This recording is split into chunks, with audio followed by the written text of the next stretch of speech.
Good morning, everyone. Welcome to DC Optics and More. If you're new to the channel, thanks for joining us. Like, comment, subscribe, and if you're a returning subscriber, thanks so much for watching. Well, today's episode, we're going to talk about a little more in depth about my 17 HMR from Ruger.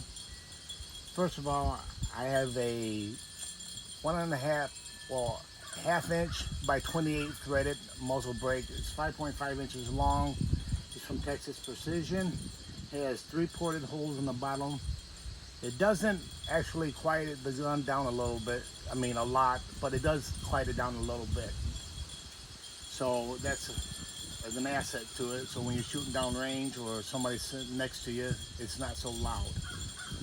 Next, we want to talk about the tactical wide stance bipod.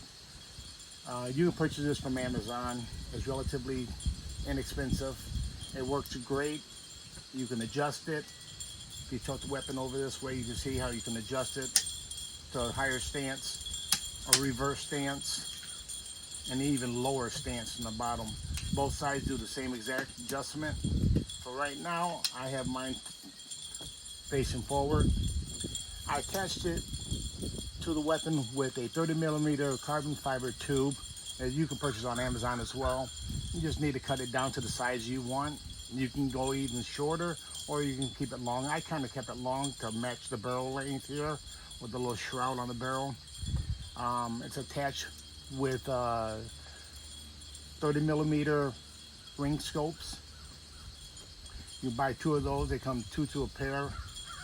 The only thing you would need to buy or to add to it is a ring scope with a Picatinny rail already attached to it, and that's to hold your bipod. So that was an add-on that I put on there just for aesthetics. It serves a little purpose as far as like height-wise. So when you are shooting down range, or if you're on a bench rest like I am right now, you can actually have your gun up a little bit higher, or you can bring it down lower. Aesthetics, it looks pretty cool, so I like it, and I did it this way. I kind of added the Picatinny rails underneath here and here to accommodate the ring scope mounts. Next, what I did was I got an Arco Swift saddle tripod mount.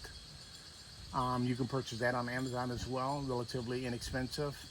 And it actually, I'll show you real quick. You unscrew the side mount, it comes off. And this is what the other side, this is the tightening ring that you tighten the wheel, and then it reduces it and allows it to grip onto the weapon. And then you mount it back up, make sure it's mounted, it's set right, it's saddled in, and then you just tighten it back up and you can attach it to your tripod. Really simple, really easily, and it's really sturdy. Now let's go on to the next modification I did. This modification I felt that it was kind of a flaws with Ruger when they made this little magazine release. This magazine release goes up inside the housing, the magazine housing well, and you can see on the bottom here it has this little tiny lip that you actually take your fingers and you pull forward and it releases the magazine. Well, when you did that, my issue I had when I did that, the magazine would either stay up there or it didn't come down far enough, so it was always kind of cumbersome, and I would have to stick my finger in the well just to push it down on some occasions, just to release the magazine. So I looked around and I found this guy that does 3D printing magazine release levers that is basically ambidextric. You can push it on the right side or the left side, and it's so much convenient, so much easy. You don't have to reach forward while your finger's on the trigger and you're done shooting and you're out of ammo. You just push this lever down and watch how fast it drops. Not in the way, not in your way, and then you just take and insert it right back up in there that easily. That's how convenient that is. And you don't have to be digging around trying to find this little piece right here, this little bitty lever here to release your magazine. And this is what it looks like before assembly. And it fits up in there. You have to just do a few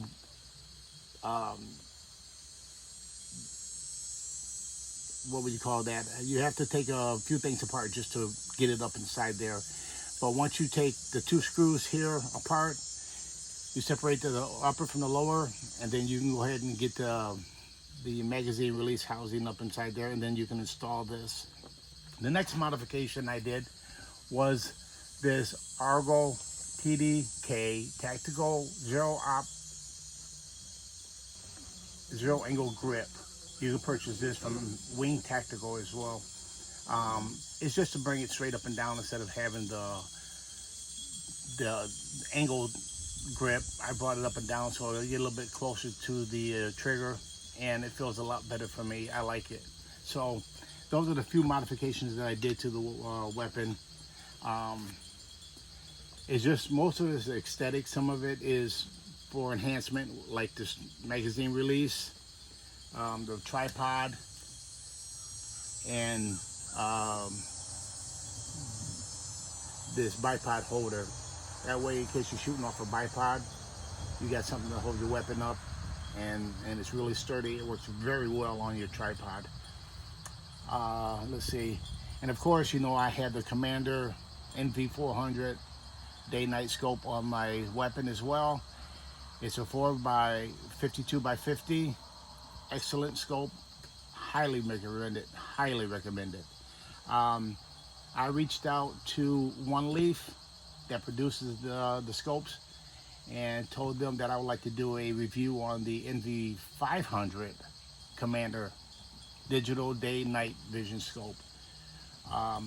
Didn't hear anything back from them for a minute, but then all of a sudden I got an email, and they said that they would like me to do a in-depth review of the NV500.